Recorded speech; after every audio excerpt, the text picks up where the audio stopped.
Alex O'Connor has presented the problem of evil in a debate. Despite the fact I am an atheist, I want to present my defenses against this argument. This response is meant to respond to Alex, provide examples of how to not argue against it, defend against the argument properly.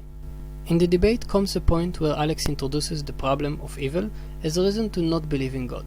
Alex argues, as far as I understand, that while human suffering can be justified by salvation, animal suffering cannot have justification, since salvation is only for humans, not for animals. So a question arises. Why would a good God who is capable to do otherwise allow such suffering?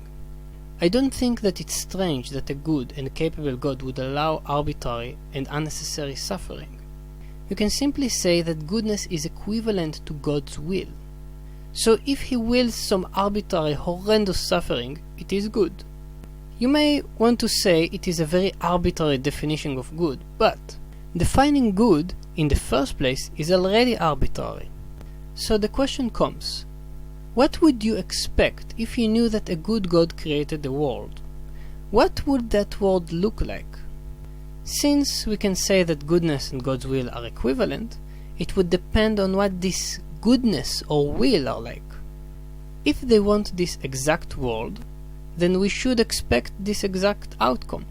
So if God is omnipotent, good, and he exists, his will, which is the same as goodness, matches these exact horrific outcomes you see out there.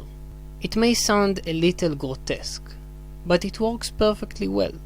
For those of you who say this argument is too unintuitive, my reply would be this.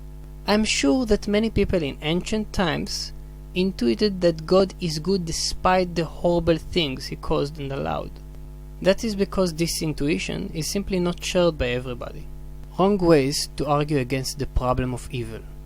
It's impossible to have the mechanisms we have right now without suffering. This argument has a few forms. Animals would behave differently without consciousness. Animals need consciousness to protect themselves. Without animals are suffering and dying, we won't have fossil fuels. Without predation, there would be overpopulation of animals. All those arguments are confusing behavior and qualia.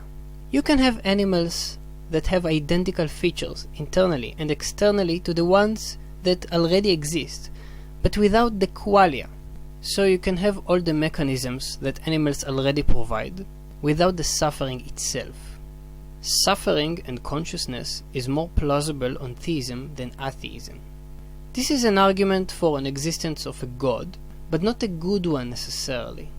The problem of evil argues against the existence of a good God. We don't know why God does what he does. It's true that we cannot know why God does what he does, but the problem of evil attempts to show that specifically a good God is not plausible. If we see someone allowing such degrees of evil, should we always assume that he is good but mysterious? The degree and amount of arbitrary suffering we see in this world make it seem like the more plausible option is either that God is evil or non-existent. There is a great amount of good in this world too. The good in this world doesn't need suffering in order to exist. We can have that good and more without all the arbitrary suffering we see. So it's not a justification. Now I'll provide some better defenses against the problem of evil. We cause animals great suffering and we don't care. We participate in factory farming and support it on a daily basis. So perhaps it's worth considering that we don't actually care about animal suffering as much as we think. Perhaps it is not so evil, in our view, that animals suffer, since we constantly cause that suffering without moral justification. God's nature is equivalent with goodness. As I said earlier, you can just arbitrarily say that goodness is equivalent with God's will. It doesn't matter how horrendous this world is. We can just say it is good, because that's what good means. Animal consciousness does not necessarily exist. Since behavior is not the same as qualia, we don't have to conclude that animals are conscious.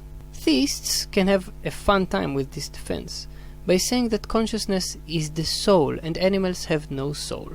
And thus animals do not suffer since they are not conscious. They just have the behavior without qualia. Some of you will try to argue that animals still have brains, and thus they suffer. But qualia, again, is not necessarily the same as mechanism. The brain is part of mechanism itself, not directly qualia. To claim that brain is qualia, you need a specific philosophical view that says so. And that's why evil and suffering are not a problem.